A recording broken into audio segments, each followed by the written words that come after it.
ఒకనాడు ఇందులో కాలు పెట్టాలని వచ్చి ఎర్రటెండలో అక్కడ గేటు బయట గద్దరన్న 4 గంటలు ఎదురు చూసినా లోపలికి రాలేకపోయిండు. మీరందరూ చూసిండ్రు.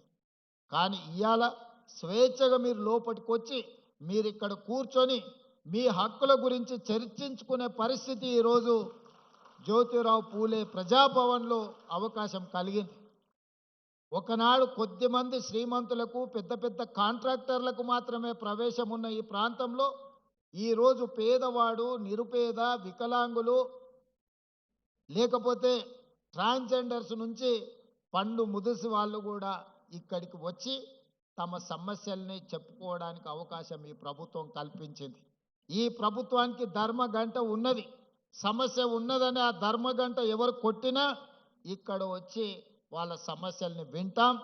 ఇది ప్రజా సమస్యల్ని పరిష్కరించుకునే ప్రతి వారంలో 2 రోజులు ఇక్కడ ప్రజా వేదిక నిర్వహించి ఐఏఎస్ అధికారులతో పాటు డాక్టర్ చిన్నారెడ్డి గారు ప్లానింగ్ కమిషన్ వైస్ చైర్మన్, వీలైనప్పుడు మా మంత్రులు కూడా ఇక్కడికి వచ్చి ఆ సమస్యల్ని విని కొన్ని లక్షలాది సమస్యల్ని మనం పరిష్కరించుకుంటున్నాం.